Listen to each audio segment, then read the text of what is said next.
Olá, caros alunos, tudo bem? Hoje vamos ver questões que tratam-se de intervalos. Intervalos é super importante e sempre cai no Enem e às vezes o aluno não percebe. Vamos ver a primeira questão.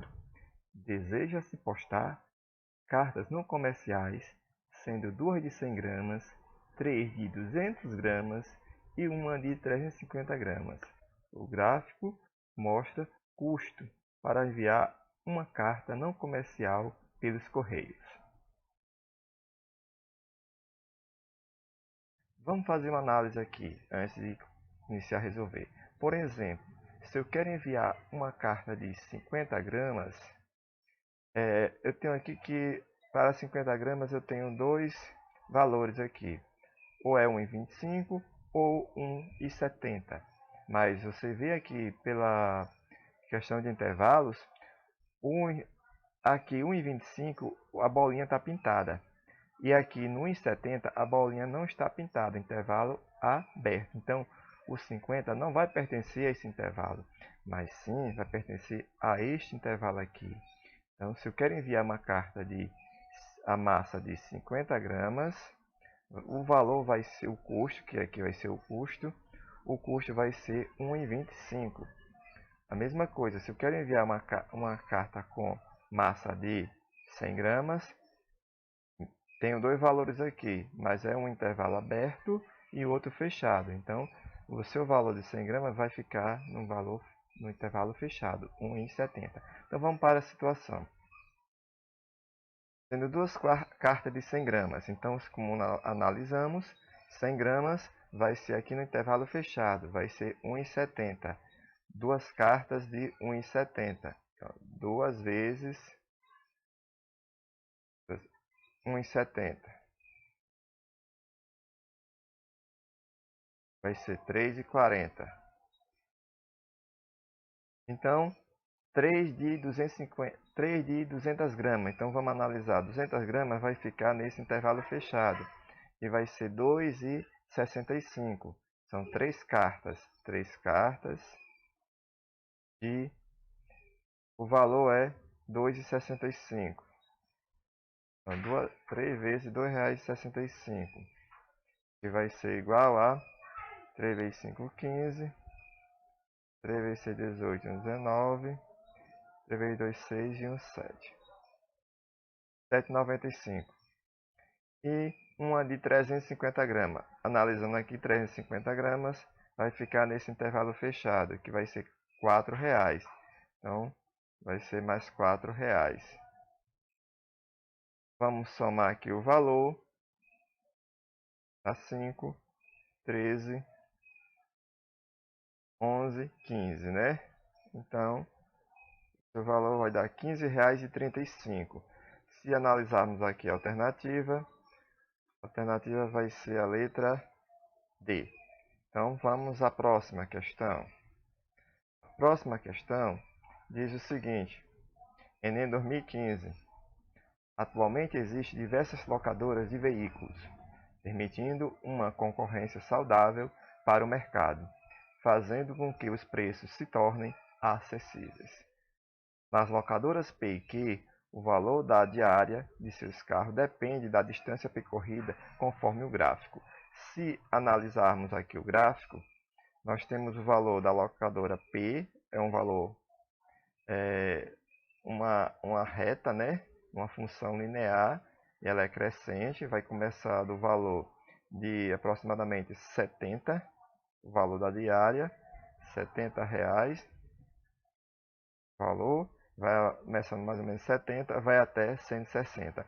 E a locadora Q é uma curva, né? Vai crescendo, depois vai caindo um pouco, crescendo aos poucos, né? Vamos analisar aqui. Ele pergunta o seguinte: o valor pago na locadora Q é menor ou igual àquele pago na locadora P. Então quer que o valor da locadora Q seja menor ou igual àquele pago na locadora P, para distâncias em quilômetros presentes em quais intervalos. Então, trata de intervalo também. Então, para ser menor, a locadora Q, nós temos aqui, ó, a locadora cresce, passa, depois desce. Então, menor vai ficar nesse espaço de distância aqui, ó. E aqui também menor, que está abaixo do gráfico, tá bom? Então, é menor quando vai ficar abaixo, esse valor aqui e esse valor aqui que está abaixo. Então, você vê em quais intervalo de tempo?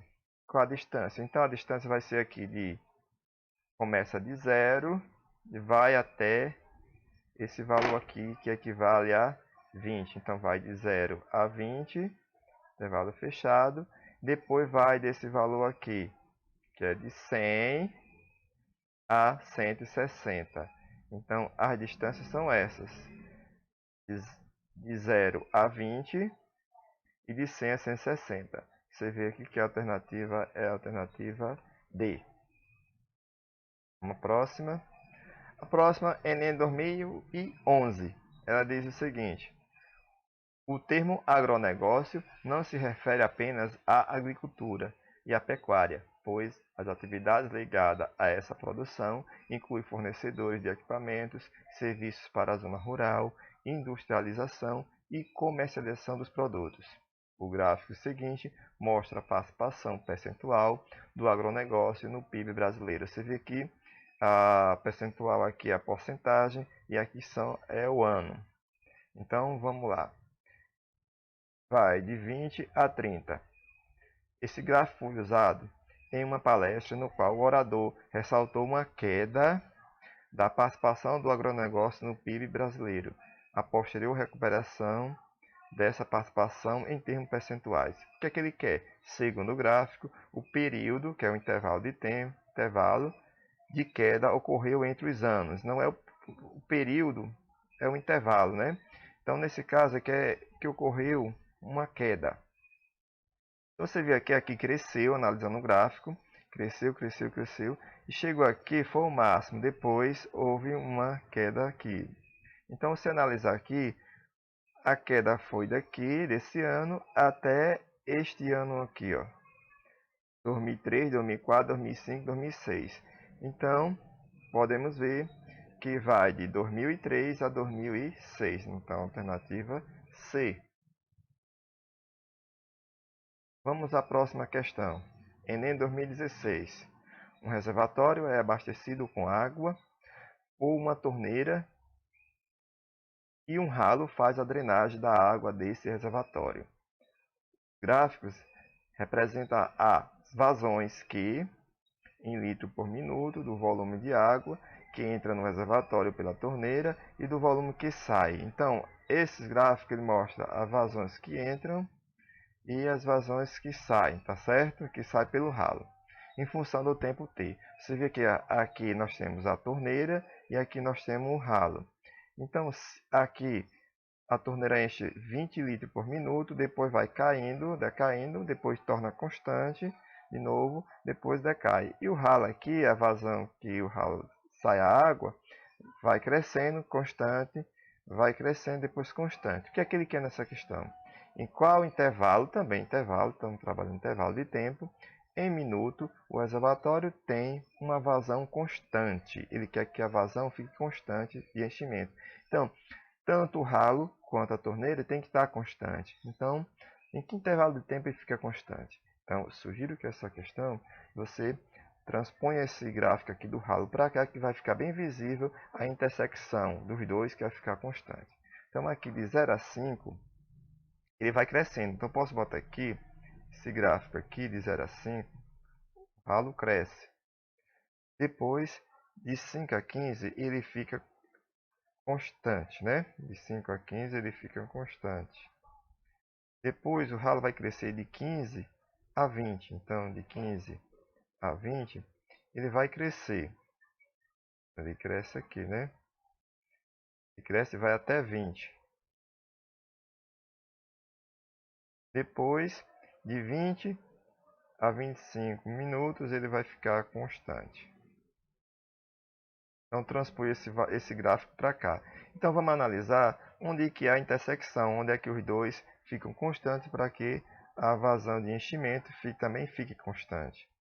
tanto o que entra e o que sai fique constante. Então, se analisar aqui, em cada espaço de tempo aqui, vamos analisar onde é que está a vazão constante. Aqui está constante, está com enchimento, mas a vazão que sai é crescente, então não está constante. Aqui você vê que o enchimento está constante e aqui também está constante. Então você vê que nesse intervalo de tempo entre 5 e 10 está constante. Aqui a torneira está caindo, aqui o ralo está constante, então não há vazão de enchimento constante. O ralo está crescimento, a torneira está constante, aqui o ralo está constante e a torneira está decaindo. Então, o único intervalo de tempo em que há a intersecção em que há constante dos dois é de 5 a 10. Então, seria a alternativa B, de 5 a 10. Obrigado. Até a próxima.